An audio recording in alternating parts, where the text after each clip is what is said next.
교회사 이게 참 쉽지 않은 건데 이게 신학 공부하는 사람들 교회사 전공이 쪽 분야를 하려고 해도 쉽지 않습니다. 그걸 이해하는 데 있어서요 중요한 거는 이제 세 문화를 이해를 해야 되는데 하나는 히브리 문화, 하나는 헬라 문화, 하나는 또 문화에 무슨 문화예요? 라틴 문화. 이게 다 이제 크게 영향을 주는데 그래서 가장 큰 영향을 주는 게 뭔가 하게 되면 히람 문화예요. 이 부분에 대한 이해가 좀 있어야 되는데 이제 히람 문화 여기에도 중요한 거 영향을 주는 게 뭔가 하면 그리스 사람들이 아테네 사람들이 만들어 놓은 철학이라고 하는 게 이제 유용하게 이제 쓰이기도 해요. 이제 이게 신학 교리를 만들어내는데 이제 적절하게 쓰이기도 했는데 진짜 또 영향을 주는 게 뭔가 하게 되면은 요건 한번 읽어보시기 바랍니다. 여기 요거 읽어보세요. 요거 뭐예요? 이원론적인 사고. 이원론적인 사고인데 이원론적인 사고라고 하는 것은 뭔가 하면 영과 물, 육체와 정신은 다르다. 영은 선한 것이고 물질은 악한 거다라고 이렇게 생각을 하는 거예요. 이건 뭐에서부터 나오는가 하게 되면 사람 스스로 자기 자신에 대한 이해에서부터 이제 그렇게 생각을 하는 거예요. 육체라고 하는 건 여러분들이 여기서 아무리 그냥 마음을 좀 단단히 먹고 좀 여기까지 왔으니까 그래도 좀 잘 어떻게 해봐야지. 마음은 그런데 앉아있다 보면 어떻게 돼요? 눈꺼풀이 점점 앉아있기 힘드니까 좀 누워서 해볼까요?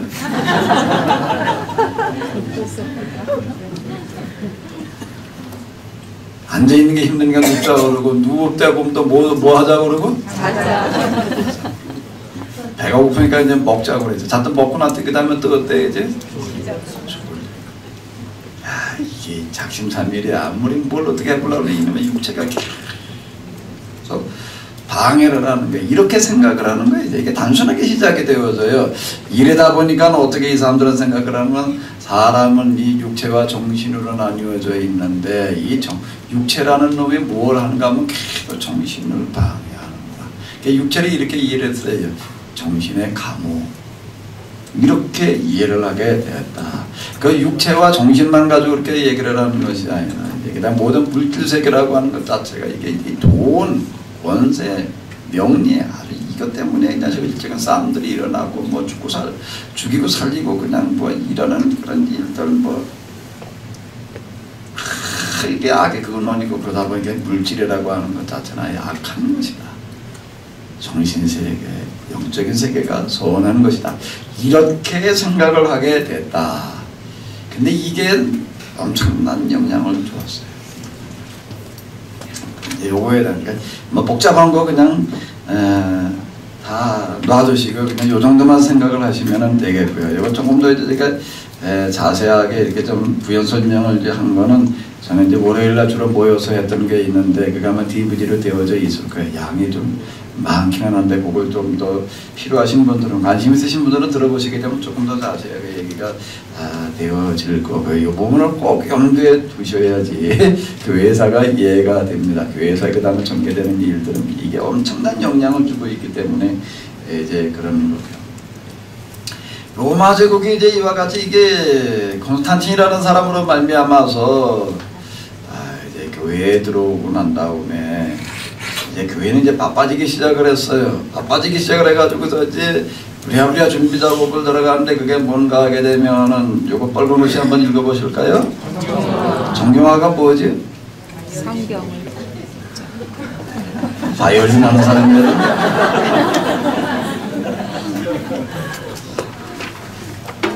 마르시온이라고 하는 사람 150년경에 이제 이 사람이 영지주의 앞에서 얘기한 이제 그리스 문화의 그런 특징을 띠는 게 영지주의 이렇게 얘기를 하는데 이 사람이 이제 이 영은 선하고 육은 악하다라고 하는 시각으로다가 이렇게 들여다보다 보니까 복음서, 사도행전, 바울서시 이런 것들은 성경으로 인정할 수가 있지만 나머지들은 성경으로 인정할 수가 없다라고 이렇게 이제 주로 얘기를 하게 되고 그래요 이제. 그래가지고 이제 이런 것들 때문에 이제 뭐가 성경으로 인정돼야 되니까 신약 성경을 얘기를 하는 게 구약 성경은 이스라엘 사람들이 정해놓은 거예요. 얌야라고 하는 거에서 그 사람들이 정해놓은 거고 이제 신약 성경을 이제 이걸 가지고 뭐를 우리의 성경으로 삼아야 되느냐라고 논의들이 많았는데 4세기 후반 3세기 후반에 가가지고서 현재 성경들이 결정이 되어졌다. 이게 끝까지 논의가 됐던 게 뭔가 하면 요한계시록 성경에 넣어야 되냐 말아야 되냐. 이 로마 제국이 이제 동로마 서로마로 나뉘어져 가지고 있던 당시 이제 서쪽 로마는 카톨릭이라고 부르고 동쪽 로마 제국의 종교는 이제 히랍 정교회라고 부르고 있는데 아직도 그게 남아 있습니다. 그쪽 성경에는요, 히랍 정교회 정교회는요 27권이 아니에요. 26권이에요. 뭐가 하나 빠졌는가 하면은 요한계시록에 빠져 있어요. 끝까지 논의가 많았던 게 바로 요한계시록입니다. 자, 어쨌든 그래도 이제 성경을 이제 확정을 지어 놓는 거예요. 그리고 난 다음에 또 무슨 일을 하게 되는가 하게 되면은 이거를 라틴어로 또 번역을 해놔요. 본래 히랍어로 쓰여져 있는데 라틴어로다가 번역을 하는데 그건 왜 번역을 해 놓았는가 하면 대부분의 사람들이 그리스어로 쓰고 있는데 라틴어로다가 번역을 해 놓은 이유는 뭔가 하면 성경을 읽지 말라. 성경을 읽지 말라고 하던 시대가 있었다라고 다른 언어로 번역을 못하게 만들어놓고 그걸 표준성경으로다가 사용을 했는데 그건 왜 그런가 하게 되면은 이제 로마 제국가 되고 난 다음에 사람들이 이제 법으로 교회를 다녀야 돼가지고 나와가지고서는 다 신앙생활도 성경을 읽고서는 제멋대로 해석을 하다 보니까 완전히 딴소리들이 돼버려가지고 야 성경 읽지 말라고 해야 되겠다. 동기는 이래요. 처음에 동기부터 잘못되는 건 없어요. 성경에서 읽지 못하게 했어요. 그리고 교회에서 해석해 주는 대로 받아들여라. 이렇게 얘기를 하게 되는데 이게 500년, 1000년이 지나간 다음에도 어떻게 되는가 하게 되면 라틴어 성경 위에는 가지고 있지도 마라, 읽지도 마라. 그래서 성경을 가지고 있는 게 나중에 화형의 대상이 되는 이런 말도 안 되는 일이 벌어졌다라고 하는 거예요. 그 다음에 이제 교리를 만들어내는 작업에 이것도 이제 사도신경이라고 하는 어떤 이런 것들로 대표되어지고 있는데 교리라고 하는 거가 처음에 교회 다니는 다른 사람들은 이 하나님, 예수님, 성령님이 아무런 문제가 없이 그냥 하나님, 예수님, 성령님 그러고 있었어요.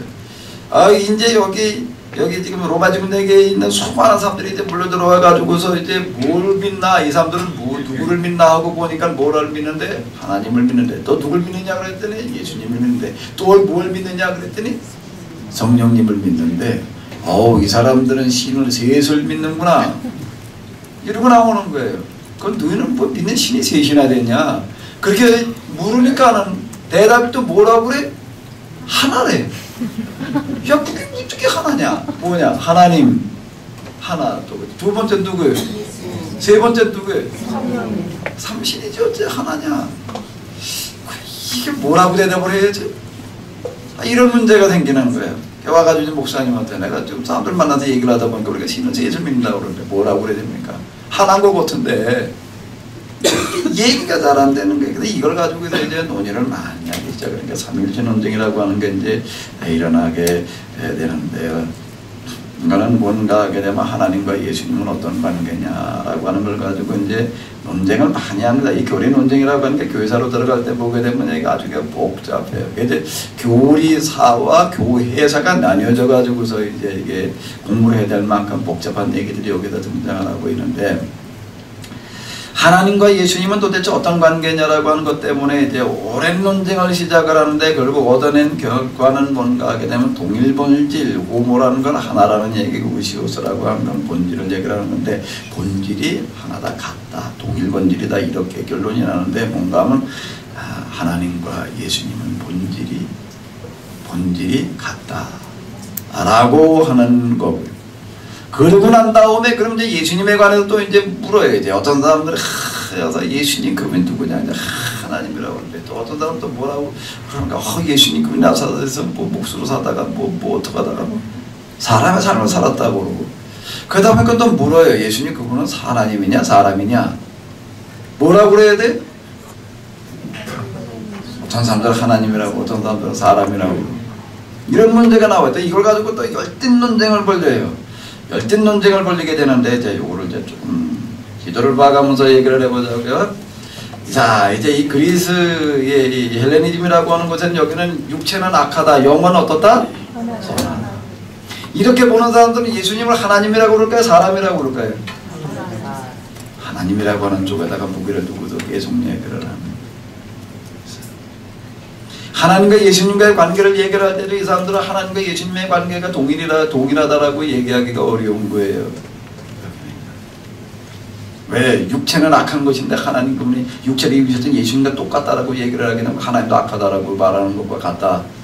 이렇게 얘기하는 결과에 이쪽 사람들은 이렇게 자꾸 본질이 같다라고 얘기하더라도 예수님 그분이 사람으로 오셨다라고 하는 거 진짜 사람이 되셨다라고 얘기를 하는 게 사람처럼 보였을 뿐이다. 마스크를 쓰고 왔을 뿐이다.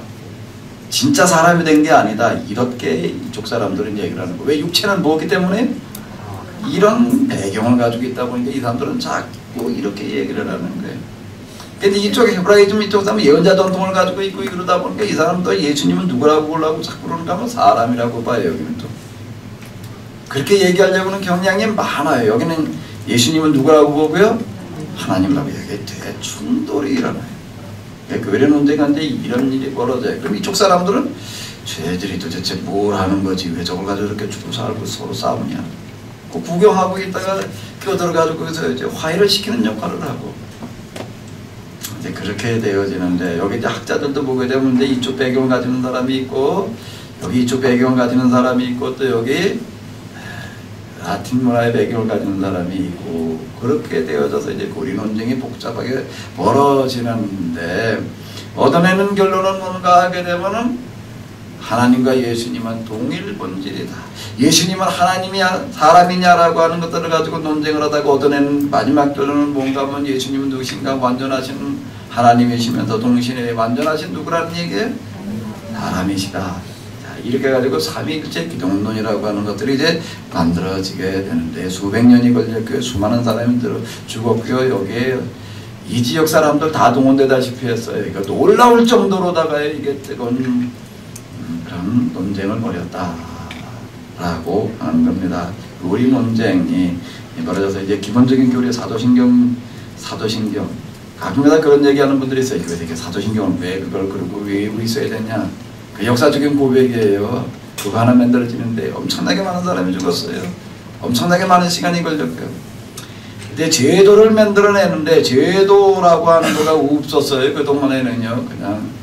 그냥 그저 지하동굴 중심으로 해가지고 그거 모이고 있었을 뿐이지 여기저기 그저 숨어 다니면서 사제들을 전문적으로 양성해 놓은 적도 없고 신학교도 없고 그 조직이라는 게 갖춰져 있지도 않고 근데 이거는 이제 뭐를 본따는가 하면 로마 제국의 통치 구조를 본땄어요.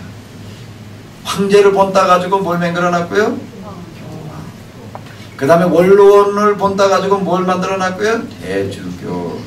제가 나중에 추기경 얘기가 이제 여기서 나오는데 추기경제를 정장을 하고 그러는데 그 다음에 주교, 그 다음에 신부 이제 이런 제도들이 만들어지기 시작을 했다라고 하는 거고요. 그 다음에 이제 무슨 일이 또 벌어졌는가 하게 되면은요, 그 이전에는 교회에 나가려고 하게 되면 죽음을 각오를 하고 다 포기해야지만 직업도 포기를 하고 재단도 포기를 하고 아예 그러고 나가는데 이제는 법으로 다 나오다 보니까는 이게 교회에 그냥 어중이 다 모여야 되는 거예요. 그러다 보니 본질이 그려져 버렸어요. 그러다 보니 참신앙을 추구하려고 하는 사람들이 생겨나는데 이 사람들은 도대체 이제 우리가 예수님을 믿는다는 게 뭐냐, 예수님을 따른다는 게 뭐냐라고 하는 심각한 물음을 물으면서 뭘 찾아냈는가 하게 되면 수도원운동이라고 하는 거를 찾아나게 되었다라고 하는 거예요. 예수님을 믿는다는 게 뭐냐라고 하는 물음을 심각하게 물은 거예요. 어느 날 어떤 젊은이가 교회를 갔는데 그날 마침 교회 가지고 뭔 소리 들어가는가 하게 되면은 부자 청년에 관한 예수님의 말씀, 너는 내 가진 걸 다 팔아서 가난한 자들에게 나눠주고 나를 따라와라. 부자 청년이 고민하다가 돌아갔어요. 그 설교를 들으면서 은혜를 받았어요. 이 사람의 입장이 부자 청년과 너무나도 흡사했어요. 스물이 되기 이전에 부모님이 죽었고요. 막대한 재산을 물려받았고 누이 동생 하나하고 둘이 살고 있었는데 그 말씀을 듣고 나서 그는 결단을 내렸어요. 유동생을 위한 목조금 남겨놓고 나머지는 다 팔아서 가난한 자들에게 나누어주고 그는 예수님을 따라 나섰어요. 그 예수님을 따른다는 게 뭐냐? 이 문제가 나오는 거예요. 이제. 재산을 포기한다는 것까지는 좋았는데 예수님 계실 때는 예수님 따라가는 게 있지만 지금 안 계시는데 예수님을 따라간다는 게 뭐예요? 이런 문제에 부딪혔는데 여기 이제 이런 문제에 부딪혔는데 여기 이 사람은 여기 이집트 이쪽에 있던 사람인데 이 이집트라고 하는 여기가 그리스 문화권이에요. 그리스 문화권에 들어간 이유는 알렉산더가 여기를 갔을 때 이쪽에 이 사람들이 그냥 도열을 해가지고서 그냥 환영을 해주면서 왕자도 만들어주고 왕관도 만들어주고 이러는 바람에 여기가 이제 여기에서 왕으로 둔 거라고 여기다가 자기 이름을 딴 도시를 하나 만들어놨어요. 알렉산드리아. 알렉산드리아 영향에 해가지고 이제 이 헬라 문화권에 들어가 있었어요.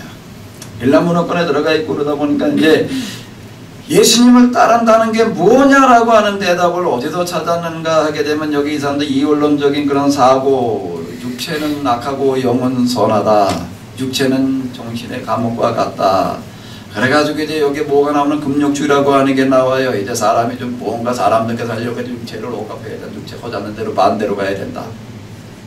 눕자 그러게 되면 일어서고, 자자 그러게 되면 처리하고, 먹자 그러게 되면 굶고, 물 마시자 목마르다 그러면 뭘 먹고요? 목마르다 그러면 뭘 먹고요? 안 먹고가 아니고요. 먹고에 뭐 소금 먹고. 실제로 그러고 있어서 아주 육체 허자는 대로 반대로 가는 사람들. 그리고 세상 명예 권세 뭐 다 버리고 평생 세수도 안 해. 목욕도 안 해.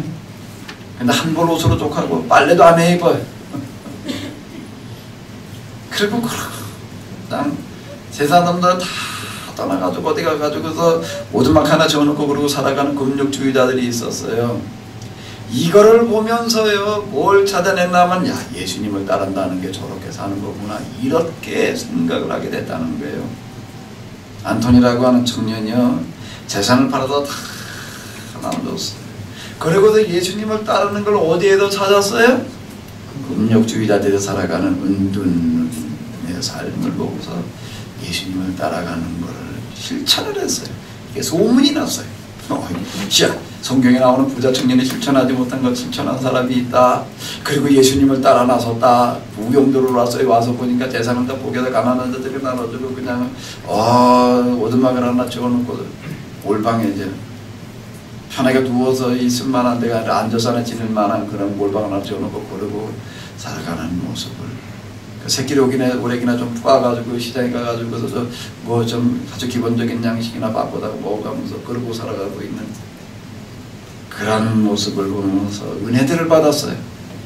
은혜들을 받아가지고 하나둘 실천하는 사람이 나오기 시작을 했어요. 그래 이제 무슨 일이 벌어지는 거예요?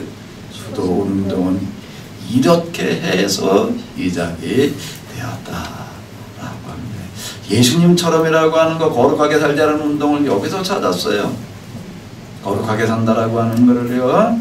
개인들이 이렇게 수도를 하기 시작을 한 거가 나중에 하도 많아지다 보니까는 나중에 공동체 운동으로 들어가요. 이쪽에도 안토이라는 사람이 등장을 해가지고서 일을 실천해가지고서 이제 이륙은 나가다 보니까 여기 얼마나 많은 사람들이 젊은 사람들이 모여들었는가. 그러면 그 인근의 마을의 주민보다 수도사들 숫자가 더 많아졌다. 아주 생명을 내놨어요. 아주 이 사람들. 이때 살던 이야기들 보기는 전설적인 얘기들 많아요. 앉아서 지내는 걸 말할 것도 없고 평생 서서 산 사람도 있고 평생 서서만 살다 보니까는 자꾸 사람들이 구경을 와요. 이게 귀찮아가지고서 자꾸 돌멩이 주워서 자꾸 담을 쌓아요. 아주. 그리고 담 꼭대기 올라가가지고도 평생 서서 살았는데 그러다 보니까 어떻게 됐는가 하게 되면은 이거 뭐 몇십 메다 높이로 쌓아놨대나 그리고 들어가게 하나 내려오면 이제 제자들이 거기다 갖다 이제 양식이나 좀 담아 올려보내고 또 용변 담아 내리면 또 그거나 버리고 이제 그러고 있어요. 어느 날 아무리 기다려도 들어가게 안 내려와. 음식을 하시는구나. 아무리 기다려도 용변도 안 내려와요. 아주 깊은 경지에 들어가셨구나. 며칠이 지나도 꼼짝도 안 해. 하도 이상해가지고 올라가 보니까 이미 가셨어요. 언제 가셨는지도 몰라요. 돌아가신 다음에 꼿꼿이 서 있어. 평생 앉아서 산 사람들은 셀 수 없을 만큼만. 여기 갔다 온 사람들 얘기 들어보니까 거기 하니까 바위가 삐죽삐죽하게 기둥 모양으로 세워지는 것들이 막 수도사들이 거기 와가지고 바위를 쳐다보면서 사다리를 만들어서 거기 올라가가지고서는 사다리를 뒤로 밀어버리고 울퉁불퉁하게 생긴 삐죽하게 생긴 바위도 꼭 평생 살았대. 죽을 때까지. 뭐 가지고 올라간 것도 없고요. 그냥 죽기를 각오하고 그러고 살아가는 이런 운동들이 있기 시작을 했다. 이게 엄청나게 영향을 줬어요. 그래서 수도원 시대가 와요. 그러니까 이게 로마적인 넓은 땅덩어리 내에 이게 애굽 여기 광야에서부터 시작해가지고 이제 시리아 이쪽에 광야로다가 퍼지기 시작을 해가지고 거기다 조금 퍼져나가는 게 전 로마 제국 어디에도요. 수도원 없는 지역이 없는 그런 시대가 왔다. 여기는 조금 봐가면서 또 얘기를 하자고요. 자, 이제 로마 제국이 기독교가 되고 난 다음에 무슨 일이 벌어지는가. 600여 년 동안 적군의 그림자도 나타나지 않았던 로마 제국 국경선이 무너지기 시작을 했어요. 그 국경선은 어디서 무너졌는가 하면 여기 라인강, 언해교일 라인강에 얼어붙어 가지고서 감히 로마 국경을 넘어올 생각을 못했는데 썰매 탔던 애들이 넘어가다가 그러다가 그 다음에 이 사람 저 사람 왔다 가다가 국경선을 넘어오는 일이 벌어지기 시작을 해가지고서 그 다음에 이 사람들 본격적으로 이제 도둑질을 하러 왔고, 그 다음에는 약탈을 하러 왔고, 그 다음엔 쳐들어왔고, 감히 쳐들어올 생각을 못했는데 50만이나 되는 정규군을 자랑하고 있는 로마 제국 이게 무너지기 시작을 하는 거예요. 이제 게르만 민족들의 이제 침입이 시작이 되어지는 거예요. 그런데 조금 점점 판이 커져가지고서 이게 이제 어디까지 몰려왔는가 하게 되면 이탈리아 반도, 그리고 어디까지요? 로마까지 와서 약탈을 하는 그런 일이 벌어졌다. 나중에는 이게 어떻게 되는가 하게 되면 아예 이 로마 제국을 아예 멸망을 시켜요. 이제 이 로마 제국이 이제 둘로 나뉘어졌어요. 둘로 나뉘어져서 이쪽은 이제 동쪽 로마, 이쪽은 무슨 로마예요? 서쪽 로마. 그러니까 서로마 제국이 멸망하는 와 같은 일이 벌어졌다라고 합니다. 자, 선교가 어떻게 되어졌느냐. 세계 선교라고 하는 거, 이방인 지역의 선교라고 하는 거, 로마 지역의 선교가 어떻게 되는가는 앞에서 봤고요. 그 다음에 이제 그 영역 밖의 지역에는 어떻게 선교가 되는가. 선교사들은 물론 많이 갔어요. 그런데 이 시대에 가가지고 전해가지고 전도될 수 있는 시대가 아니에요. 시족과 부족으로 묶여져 있는 것 같은 시대이기 때문에 시족과 부족이라고 하는 것 자체가 그 추장이 결정을 내려가지고서 받아들이지 않는 한 개인이 받아들일 수 있는 시대가 아니었다는 게 이게 성과라고 하는 건 지극히 의미예요. 근데 어떻게 해서 여기에 점점 이게 기독교 복음이 확산되어져 나가는가. 이 사람들이 쳐들어와가지고서요. 쳐들어와가지고서 이 나라를 멸망시키고 여기에 주인이 되기는 됐는데 약탈이나 하던 사람도 도주질이나 하던 사람들 까막눈이들이 와가지고서 이걸 뭘 다스릴 방법이 있나. 황제 도망가버리고, 황제가 도망가니까 귀족들도 우위층들도 도망가버리고, 지방행정관도 도망가버리고, 국정이 마비가 된 거예요. 공무원들은, 공무원 계통은 다 마비가 돼버렸어요. 근데 건재하게 살아있는 조직체가 하나 있는데 교회 조직체. 전부 조직망에 다 갇혀져 있거든요. 이 사람들은 도망 안 갔어요. 다 자리 지키기 위해서. 국가 공권력을 대신해서 등장하는 조직체가 있었는데 교회 조직이요. 그 이전에도 앞에서 말씀드린 대로 콘스탄틴이 교회에다가 재정, 행정, 사법이라고 하는 권한의 일부를 남겨주었었는데 이제 이 사람들이 들어와가지고 이제 라틴 로마 제국은 이제 끝이 나요. 이제 476년인데 그러고 난 다음에 무슨 일이 벌어지는가 하게 되면은요. 황제를 대신해 가지고서 이제 로마 여기 요 지역의 로마 지역 로마의 로마 교회 이제 감독이 대표로 해 가지고서 이제 황제 역할을 해내게 되고요. 여기에 들어온 게르만 민족들은 이제 교회의 도움을 요청하지 않을 수가 없었어요. 이 넓은 땅덩어리 지배하려고 하게 되면은 뭐 조직체가 있어야 되는데 자기들은 해낼 수가 없고 교회 조직과 그리고 교회의 그 목회자들은 아주 유능한 지식인들이었고 행정가들이었고 이 조직체를 활용을 해가지고서 로마 제국을 통치를 해요. 그렇게 하려고 하다 보니까 이 사람들은 여기 와가지고서 뭐부터 해야 될까요?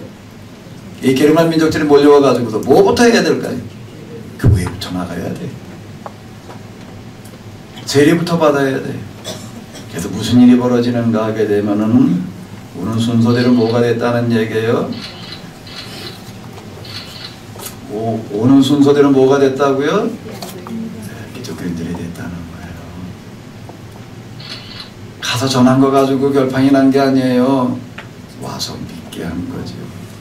그래서 약탈하러 침략하러 오는 게 뭐하러 온다는 얘기예요? 뭐하러 온다는 얘기예요? 먹히러 온다는 얘기예요. 제가 구약 성경을 해석해서 나갈 때 여기 가나안 최제 그 위에 이제 블레셋을 비롯해가지고 침략이라고 하는 게 뭐냐, 선교의 기회라고 자꾸 이렇게 얘기를 하는 게 바로 이와 같은 이유예요. 이런 일이 벌어지는 거야. 로마 제국의 국력이 약해지는 게 국방력이 무너졌다는 얘기예요. 로마 제국이 기독교 국가가 되기 이전에는 그 국방을 뭘로 지켰는가? 군사로 지켰는데 기독교 국가가 되고 난 다음에는 이제 국방이 무너져 버렸다. 하나님께서는 국경선을 군대로 지키시는 분이 아니라는 게 아예 열어놔버려요. 나 오라는 거예요. 와서 어지 먹을 만큼 먹으라는 얘기예요. 먹다 보면 뭐가 된다는 얘기예요? 빠져 죽어요. 빠져 죽어요. 내가 벌을 키우다 보니까 꿀을 좀 이제 맨지작거렸는데 꿀을 어디다 이렇게 뚜껑 덮어놓지 않고 열어놓고 있게 되면 5만 가지 벌거지들이 다 몰려와. 그러니까 파리부터 시작을 해가지고 냄새 맡는 종자들은 다 와. 이제 꿀을 벌은 뭐 또 말할 것도 없고 와가지고서 앉아가지고 맛있다고 먹어요. 이제 아주 달판 났다고 먹다가 이제 가야지 그러다 보면 어떻게 돼버려? 다리가 붙었어요. 가겠다고 또 발버둥 치다 보면 어떻게 돼? 발버둥 치는 만큼 빠져들어가요. 와서 먹다 보게 되면 빠져 죽어요. 자, 이걸 이렇게 교회사를 들여다보게 되면은요, 같은 얘기더라고요. 복음이라는 꿀이 있게 되면은 먹으러 오거든요. 먹으러 와서는 먹다 보게 되면 어떻게 되는 거예요? 빠져 죽어요. 빠져 죽는 일이 일어난다라고 하는 거예요. 그냥 경쟁이거든요. 왜 문을 열어놔라, 오고 싶으면 와라, 먹고 싶으면 먹으라고 얘기를 하시는가 하면 이거보다 더 좋은 건 없다는 얘기예요. 이걸 와서 네가 먹다 보게 되면 받아들일 수밖에 없다. 이거는 왜 자신이 있을 때만 할 수 있는 거예요. 칼로 지키려고는 자신이 없으니까 그런 거죠. 아예 국방력이 없다는 얘기는 이거야말로 진짜라는 얘기거든요. 진짜이기 때문에 가능한 거예요. 이거는요. 와서 보니까 이거보다 더 좋은 건 없거든요. 그러니까 받아들이는 거예요. 전도는요, 선교는요, 놀랍게도 어떻게 되어져 가는가 하면 이렇게 해서 됐다는 거예요. 보여주는 선교였어요. 전도로 간 게 아니에요. 간 사람들 가서 다 죽었어요. 가문차사에 가문 죽고 성과도 별로 없고 가서 전하는 게 아니라 와서 믿게 하는 거예요. 전도라는 프로그램이 따로 없다는 얘기예요. 전도 프로그램은 따로 없어요. 그냥 진짜가 돼가지고 진짜로 살기만 하면 돼요. 그럼 저절로 그 다음 선교는 된다는 거예요. 410년에 로마 제국의 약탈을 당하다가 76년에 아예 망해가지고 이제는 라틴 민족이 통치하는 시대가 아닌 게르만 민족이 통치하는 시대가 오는데, 이게 이제 교회사 체계에서 보게 되면 반달족, 고토족이라고 하는 여러 이름으로다가 등장을 하는 거예요. 이제 이걸 얘기를 하는 거. 오는 순서대로 빠져 죽었다는 얘기예요. 오는 순서대로. 기독교 영역이 이렇게 가지고 늘어나는 거예요. 지중해 세계에서 유럽, 러시아까지, 인도, 중국만 남았는데 아시아를 복음화시킬 기회도 있었어요. 또 여기서도 먹으러 온 사람이 있었어요. 아시아에서 여기까지 또 먹으러 온 사람들이 있었어요. 게르만 민족에 이어서 먹으러 온 사람들이 있었는데 그 이름이 뭐예요? 칸은 이제 황제를 얘기를 하는 거예요. 여기까지 왔어요. 여기를 모스크바 이쪽까지. 근데 이때는 교회가 도산에 빠져 있을 때가 돼가지고 왔다 그냥 가버리고 말았어요. 이때 이제 회교가 이쪽을 지배하고 있을 텐데, 오히려 회교권을 지배하던 때에서는 와가지고 회교도들이 되고 말았는데, 기독교 지역을 지배하고 있던 몽골족들은 그냥 가버리고 말았다는 얘기예요. 나중에 이제 이거 선교사를 보내가지고 뭐 인도 특히 중국을 뭐 선교를 해보겠다고 뭐 그러고 난리를 쳤는데 가서 다 죽고 말았죠. 안 되고 말았어요. 가서 전한 거 가지고는 안 된다는 얘기예요. 뭐 가지고 됐다는 얘기예요? 와서 믿게 한 거 가지고 됐다 라는 얘기고요. 1단계는 어디였어요? 지중. 1단계. 이거 처음에 여기 어디 가나안에서부터 시작을 해가지고서 어디가 주어지는 거예요? 왜 가나안인가 제가 얘기를 했어요. 어디를 주시려고요? 지중해를 주시고. 그 다음에 2단계로 퍼져나가는 게 아니에요. 이게 이제 러시아, 게르만 민족에서 이제 슬라브족에까지 나아가는 어떤 이런 것들 얘기를 하는 건데, 여기까지 갔다라고 조금 더 넓게 보게 되면은 넓은 걸 놓고 보게 돼. 이때 이 지역은 뭐 다 그냥 아직 잠자고 있을 때이기 때문에 더 얘기할 것도 없고, 여기가 남아 있었던 건데 아프리카, 아메리카 이쪽은 다 잠자고 있을 때고요. 여기가 남아 있을 때인데 이쪽 사람들도 여기를 다 먹어치우고 나가지고 어디까지 온 거예요? 여기까지 왔는데 여기도 절호의 찬스를 잃어버리고 말았다.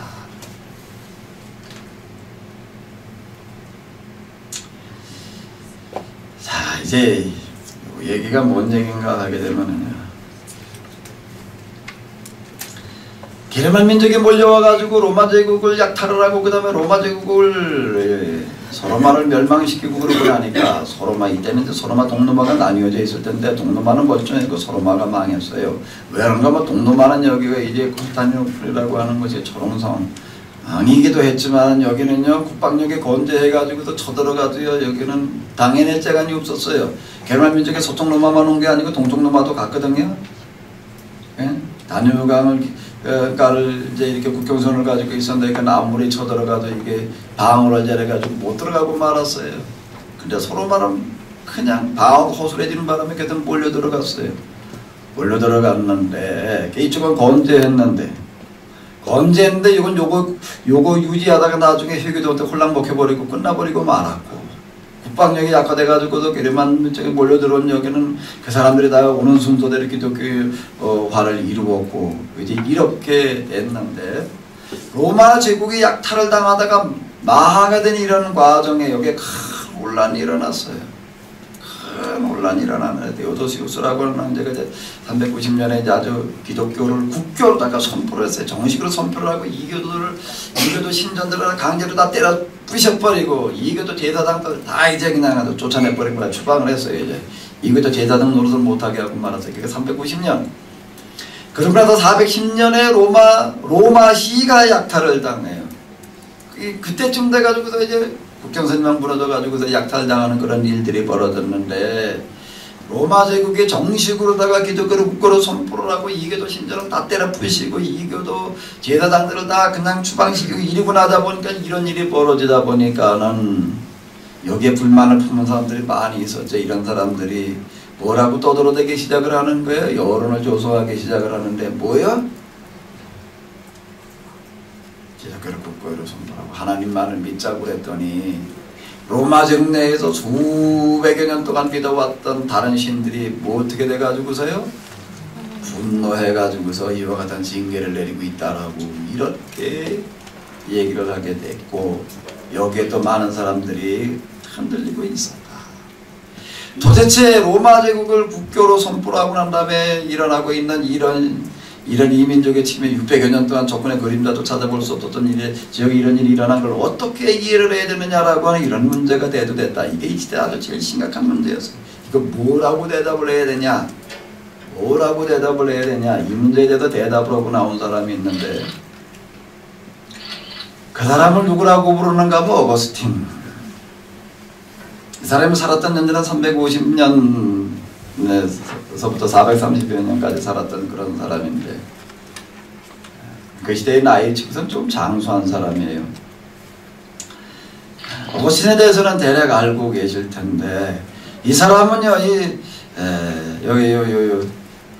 요쪽 출신이니까 북아프리카 여기 히포 출신이기 때문에 여기 이제 라틴 문화권이에요. 서방신학자 이렇게 부르는데, 동방신학자가 있고 서방신학자가 있는데 여기 서방신학 출신이에요. 이러면서 그런 동방신학과 서방신학을 조화를 시킨 그와 같은 사람, 그러니까 초대교회를 완성시켰다. 초대교회 신학을 정리했다. 이렇게 얘기를 하는 건 바로 이와 같은 이유예요. 신학교에서 공부를 하다 보면 이 사람에 대해서 공부를 안 할 수가 없게 되어지는데, 주로 이제 이 사람의 이제 이런 그 신학들, 아까 얘기한 삼위일체, 기독론이라고 하는 것도 이제 지금 우리가 가지고 있는 것처럼 정리가 되는데도 이 사람의 많은 영향력을 끼쳤고요. 이 사람이 어떤 그런 몇 가지 논쟁, 펠라기우스 논쟁이라든지 도나스누 논쟁 이런 걸 통해서 은총론이라든지 교회론 어떤 이런 것들도 많이 정리를 해놨고, 이제 신학교가는 주로 그런 것들 중심으로 다 공부를 하게 되는데, 근데 그거보다 사실 더 중요하고 그리고 더 크게 영향을 주는 게 있어요.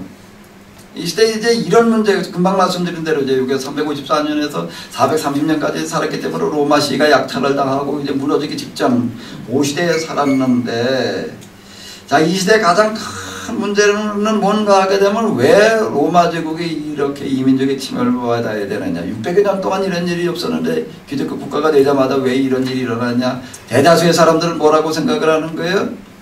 교회 댕기다가 망했다. 이거 기독교를 로마 제국의 국교로 공인하다가 국교로 선포하는 바람에 이렇게 됐다라고 이렇게 얘기를 하는 거예요. 이 문제에 대해서 뭐라고 대답을 하기는 해야 될 텐데, 이 문제에 관심을 가지고 이제 좀 대답을 시도했던 사람이 있어야죠. 마르셀리누스라고 하는 사람인데, 이 사람이 이걸 가지고 좀 뭘 대답을 하려고 하다 보니까 너무 어려워서 대답을 못 하겠어요. 그래서 이제 오거스틴하고 친구였는데 이제 오거스틴한테 이제 편지를 보낸 거예요. 아무래도 이 문제에 대해서 대답할 사람은 너밖에 없다. 이 사람이 최고의 이제 이때 학자였고 기독교 역사에서 배출하고 있는 최고의 신학자라고 불리는 사람이기 때문에 이제 이런 문제 때문에 그런 이제 구상을 해요. 뭐 이 문제에 대한 대답을 구상을 하는데, 이게 뭐냐라고 하는 것에 대한 대답을 시도를 하게 되는데, 그 책이 지금도 번역이 돼가지고 우리 서점에 가게 되면 꽂혀 있어요. 신의 도성 또는 신궁론, 또 어느 데면 뭐 하나님의 도성 뭐 이런 이름으로다가 이제 번역이 되어져 있는 그 두께가 아주 두꺼워요. 한 이만. 이걸 이 사람이 몇 년을 썼는가 하게 되면은 50몇 살이라고 그러던데, 50몇 살에 시작을 해가지고서 죽을 때까지 썼어요. 이 문제를 가지고서 죽을 때까지 이 문제를 가지고 이제 씨름을 했는데 59세에 시작을 해가지고서 14년을 씨름해가지고 써놓은 그와 같은 책이에요. 그와 같은 책인데, 자, 이 사람이 여기서 이제 이거를 어떻게 대답을 했는가 하게 되면 이제 그게 그 이후에 이제 영향을 많이 미치게 되는데, 여기서 둘로 나누어서 설명을 하는 거예요. 세상 나라와 하나님 나라. 역사라고 하는 게 뭐냐. 그래서 이게 최초의 기독교 역사 철학, 또 서양에서 나온 최초의 역사 철학, 이렇게 얘기를 하게 되는데 둘로 나눠서 설명을 하는 거예요. 하나는 뭐래요? 세상 나라. 하나는 뭘래요? 하나님 나라. 역사라고 하는 거 두 나라의 갈등 관계다. 이렇게 이거는 뭐를 염두에 두고서 얘기를 하는가 하면 이 물질과 영, 이원론적인 어떤 그런 구조로다가 이렇게 이제 접근을 하게 되는데요. 자, 이런 식으로도 접근을 해가지고서 이제 정리를 하는 게 뭔가 하게 되면은 세상 나라를 대표하고 있는 국가, 하나님 나라를 대표하고 있는 뭐예요? 교회. 이런 것들을 갈등 구조로다가 역사를 설명해 놓고 있다라고 하는 겁니다. 그 역사라고 하는 건 하나님 나라, 세상 나라의 갈등이다라고 이렇게 얘기를 해 놓게 되어지는데요. 이거가 나중에요, 그 이후의 역사에 아주 지대한 영향을 미치게 돼요. 이 부분이요. 이것도 좀 자세한 거는 이제 제 책을 좀 참고를 해 주시고요. 이원론적인 역사관을 만들어내게 되는데, 그게 이후에 기독교의 역사관으로 자리를 잡아요. 루터에게 넘어가게 되면 또 이제 루터를 공부해 보시게 되면 또 뭐를 볼 수가 있죠? 두 왕국설, 이런 것들에다 이제 이런 것들을 배경으로 하고 있는데, 자, 자세한 거는 이제 그 뒤에 가서 이렇게 보시고요. 다른 것들을 월요 세미나 한 거라든지 책이라든지 이런 걸 좀 참고를 하시고, 자, 이 두 나라를 얘기를 해 놓는데, 하나는 세상 나라고 하나는 하나님 나라, 두 나라의 갈등 관계다. 그게 지금 두 나라가 서로 갈등 관계로 싸움으로 엎치락뒤치락 하고 있는데, 지금 여기 앞에서 얘기한 로마 제국이 약탈을 당하고 지금 로마 제국이 멸망하고 이런 거는 잠시 세상 나라가 승리한 것 같은데 결국에 가서는 무슨 나라가 승리하리라? 하나님 나라가 승리하리라. 이렇게 결론을 내놓고 있는 거예요. 지금 우리는 뭐와 같은가 하면 재방송을 보는 것과 같아. 엎쳐라뒤쳐라고 서로 지금 잠시 세상 나라가 이기고 있는 것 같지만 곧 하나님 나라가 다시 이기게 되리라. 뭐 이러고 나아가는 건데, 이거가 나중에 중세기로 넘어와 가지고서 어떤 일이 벌어지는가 하게 되면은 세상 나라를 대변하는 누구요? 하나님 나라를 대변하는 누구요? 교황이라고 하는 사람이 서로 주도권 싸움을 벌이는 와 같은 빌미를 제공을 했다라고 하는 겁니다. 두 사람 다 뭘 들고 나왔는가 했다면 신궁전을 들고 나왔어요. 신궁전을 들고 나와가지고 내가 주도권을 가져야 된다라고 이렇게 얘기를 하게 됐다. 이 중세기 그 이후에 전개되어지는 것을 보게 되면은 교황과 황제의 주도권 다툼이 주로 이제 일어나게 되는데, 이때 주요 사건들은 이제 그런 것들이 많이 여기에 결부가 되어져 있어요. 그런데 이제 누가 이겼는가 하면 더 유능한 사람이 이겼어요. 그 유능하다는 얘기는 무슨 얘기인가 하면 정치력이 뛰어난 사람이 이겼다는 얘기예요.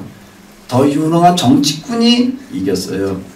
그런데 더 유능한 인격으로, 무슨 신앙으로 유능한 사람이 아닌 정치력으로 유능한 사람들이 교황과 황제 중에 주로 누구였는가 하게 되면은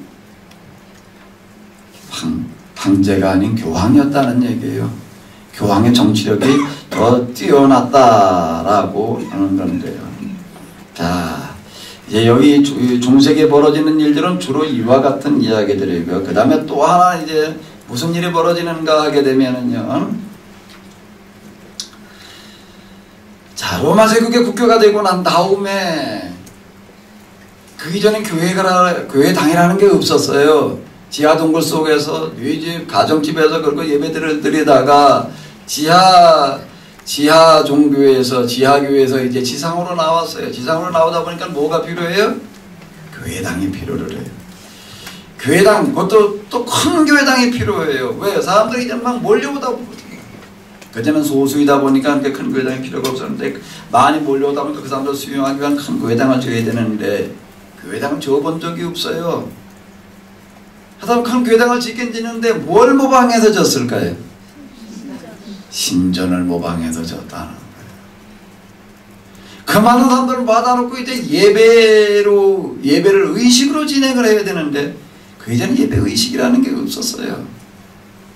근데 성경을 공부하고 성만찬 나누는 거, 주로 그게 예배였어요. 그게 의식의 다예요.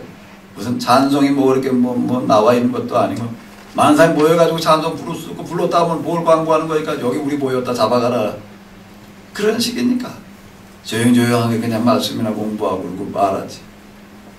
그러고 있었는데, 수면으로 올라와가지고서 큰 교회당을 지어놓고 몰려온 사람들을 드리고 이제 뭘 드려야 되나, 이제 예배를 드려야 되다 보니까 뭐가 필요한가 하면 의식이 필요해요. 의식이 필요한데, 그런 의식이라고 하는 게 해본 적이 있어요. 이게 뭘 또 배워오는 거예요? 이교 의식을 배워오는 거예요. 이런 일이 벌어졌다라고 하는 거예요. 이런 일이 벌어져가지고도 뭐가 발달되어져 나가는가 하게 되면은 교회당 건축하는 거하고 예배의식이 발전하는 그와 같은 일이 벌어졌다. 그리고 난 다음에 아까도 말씀드린 대로 교황과 황제의 주도권 다툼을 벌이면서 교회 조직은 서서히 뭐가 되어져 가는가 하면 정치 조직이 되어져 갔어요. 정치 조직이 되어져 가지고 주도권을 잡고 그 다음에 또 지키려고 하는 그와 같은 데 관심을 가지다가 보니까는 그런 장치들을 만들어 놓게 되는데, 교황신학이라고 하는 게 나왔고, 교황신학이라고 하는 건 뭔 얘기인가 하게 되면, 교황의 교서라고 하는 것은 그 성경과 동등하다라고 하는 식으로다가 나가게 돼요. 교황의 교서의 동기라고 하는 건 앞에서 말씀드린 대로 온갖 사람들이 다 교회에 몰려가지고 제각기 성경을 읽고 얘기를 하다 보니까는 제각기 해석을 하다 보니까 다 이단 소리가 되다 보니까 읽지 마라, 교회에서 해석한 대로 받아들여라. 근데 교회도 또 뭐 그냥 다 서로 해석하는 게 달라요. 왜 이 시대는 아직 정식 신학 교육을 받지 않았던 시대이기 때문에. 전문적으로 신학교육을 받은 사대들이 몇 없었어요. 그러다 보니까 할 수 없이 전문적으로 신학을 공부한 사람들이 성경을 해석을 해가지고 가까이로 내려보내요. 누구의 이름으로요? 교황의 이름으로. 그래서 교황의 이름으로 다 성경을 해석해주는 일이 일어났어요. 그게 교서의 시작이에요. 근데 그게 시간이 지나가고 난 다음에 이제 상황이 바뀌어가지고서 이제 그 다음에 다른 쪽으로도 나가시는데 그걸 계속 유지해 나가는데 뭘로 나가는가 하면 교황의 교권을 유지하고 지키는 수단으로다가 이게 사용되기 시작을 했다. 지금도 여기에서는요, 교황이 말하는 걸 그냥 무조건 다 따라가야 되는 그런 일이 지금도 있는데, 교황 신학. 이걸 교서를 이렇게 내려가지고 이렇게 얘기를 하다 보니까 이걸 유지하기 위해서 그 다음에 여기다 권위를 닦고가 부여하다 보니까 이게 성경과 동등하다 그러려고 하다 보니까 뭔 얘기가 되면 교황이 말하는 거에는 오류가 없다. 교황 무오설이라고 하는 게 또 여기 갖다가 등장을 하게 되고요. 여기에 덧붙여가지고서 이제 이 사람들이 뭐 황제보다 위에 있다. 모든 주도권을 다 가져야 된다. 교회의 주도권뿐만 아니라 세상의 모든 권세까지도 가져야 된다라고 하는 걸 자꾸 얘기를 하려고 하다 보니까 권위를 갖다가 부여해야 되는데 뭘 부여해야 되는가 하면 교황의 천국 열쇠를 가지고 있다. 예수님께서 베드로에게 내가 내게 천국 열쇠를 주노니 이런 식으로 얘기한 이걸 갖다가 그걸 베드로에게 그걸 줬다는 이걸 어디다 갖다 붙이는가 하면 베드로를 갖다가 일약 누구로 등장을 시키는 거예요? 초대 교황. 베드로가 좋아서 그런 게 아니에요. 자기들이 교황 노릇해 먹기 위해서, 황제 노릇해 먹기 위해서 그걸 빌미로 해가지고서 베드로에게 교황권을 줬다라고, 천국 열쇠권을 줬다라고 이렇게 얘기를 하게 되고, 열쇠를 가졌다는 이야기가 뭔가 하게 되면 이게 죽고 살리는 권세를 가졌다라고 하는 거에서 뭘 발전시켜 나가는가 하게 되면 이제 교황을 통해 가지고서 하늘로부터 구원의 은총이 내려온다라고 하는 이런 식의 이제 이야기들을 하게 되어졌어요. 은혜가 그냥 하늘로부터 그냥 개인에게 직접 내려오는 게 아니라 누굴 통해서 내려온다는 얘기에 열쇠를 가지고 있는 교황을 통해서, 그 다음 그 밑에 있는 누구를 통해서? 대주교를 통해서, 주교를 통해서, 개교의 신부들을 통해 가지고 그 다음 누구에게 온다? 누구에게 온다? 교인들에게 온다. 내려오는 것도 그런가 하면 올라가는 것도 그렇게 올라가야 돼요. 직접 하나님께로 올라갈 수가 없어요. 개인들이 기도하는 거는 누구를 통해서 올라가야 돼? 신부를 통해서, 주교를 통해서, 그 다음에 교황. 이런 식으로 올라가야 되는 거예요. 내려가고 올라가는 통로를 만들어 놨어요. 통로를 만들어 놓은 이런 걸 은총신학 이렇게 얘기를 하게 되어지는데, 지금도 가톨릭에서는 이 잔재가 남아 있어요. 그걸 뭐라고 부르는가 하면 고해 성사. 하나님의 은총이 그들에게 내려온다라고 하는 것을 갖다가 또 그 다음에 이제 뭐와 연결시켰는가 하면 성만찬과 연결을 시켜놨어요.